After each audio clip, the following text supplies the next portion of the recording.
আসসালামাইকুম, কেমন আছেন আপনারা? আশা করি সবাই ভালো আছেন। যারা পোল্যান্ড ভিসার জন্য আপনারা অনলাইনে আবেদন করবেন, কিভাবে অনলাইনে আবেদন করবেন যারা জানেন না তাদের জন্য আজকে এই ভিডিওটি, সম্পূর্ণ ভিডিওটি দেখবেন, কোথাও স্কিপ করবেন না।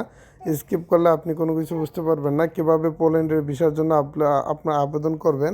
এজন্য আপনি আপনার মোবাইল থেকে ক্রোম ব্রাউজারে চলে যাবেন, অথবা যে কোনো একটি ব্রাউজার থেকে আপনারা google.com সার্চ অপশনে চলে আসবেন। যে কোনো একটি ব্রাউজার থেকে আপনারা google.com সার্চ অপশনে চলে আসবেন। google.com সার্চ অপশনে চলে আসার পর এখানে আপনাকে লিখতে হবে TAMIL তামিল, তারপর NESAN তামিল নেশন অনলাইন লিখে আপনারা সার্চ করে দিবেন। বানানে ভুল করে যাবে না, তামিল নেশন অনলাইন লিখে আপনারা সার্চ করে দেওয়ার পর এই ওয়েবসাইটের উপরে আপনারা ক্লিক করবেন।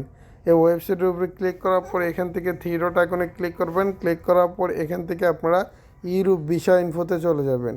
ইউরোপ ভিসা ইনফোতে চলে যাওয়ার পর এখানে আপনারা দেখতে পারবেন এরকম দেওয়া আছে। তো এটার উপরে আপনারা ক্লিক করবেন। এটার উপরে ক্লিক করার পর একটু নিচে চলে আসবেন। একটু নিচে চলে আসার পর এখানে আপনারা দেখতে পারবেন পোল্যান্ড ভিসা অ্যাপ্লিকেশন লিখে আছে। তো এই পোল্যান্ড ভিসা অ্যাপ্লিকেশনের উপরে আপনাকে ক্লিক করতে হবে। তো এই পোল্যান্ড ভিসা অ্যাপ্লিকেশনের উপরে ক্লিক করার পর একটু ধৈর্য সহকারে একটু অপেক্ষা করবেন। তারপর চলে আসবে আপনাদের সামনে bfsglobal.com চলে আসবে। তো এখান থেকে আপনারা ডিসমিস করে দেবেন। দেওয়ার পর এখান থেকে অ্যাপ্লাই ফর ভিসার উপরে ক্লিক করবেন।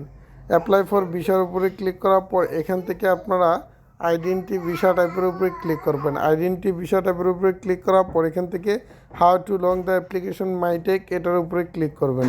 তো এটার উপরে ক্লিক করার পর অনেক সময় এরকম দেখাতে পারে, তারপরে চলে আসবে। আসার পর এখান থেকে ভিসা টাইপের উপরে ক্লিক করবেন। এখান থেকে এমপ্লয়মেন্টে ক্লিক করবেন। অনেকে আছেন আপনারা এখানে আপনারা কাজের বিষয়ে যাবেন বা বিভিন্ন বিষয় ক্যাটাগরি আছে, ক্যাটাগরি সিলেক্ট করবেন। এখান থেকে এমপ্লয়মেন্টে দিবেন। দেওয়ার পর ওভারভিউতে গিয়ে আপনারা সিলেক্ট করবেন। এখান থেকে এই যে দেখেন অ্যাপ্লিকেশন ফর্মটা, অ্যাপ্লিকেশন ফর্ম সিলেক্ট করার পর এখান থেকে ন্যাশনাল ভিসা ফর্মে ক্লিক করবেন। ন্যাশনাল ভিসা ফর্মে ক্লিক করার পর এখান থেকে আপনাদের ইমেল, জিমেল এবং পাসওয়ার্ড দিয়ে এবং এখান থেকে এই লেখাগুলো এখানে লিখে তারপর লগইনে ক্লিক করবেন। লগইনে ক্লিক করার পর আপনাদের পাসপোর্ট জমা দেওয়ার সিস্টেম আসবে। এখান থেকে পাসপোর্টটা জমা দিয়ে দিবেন।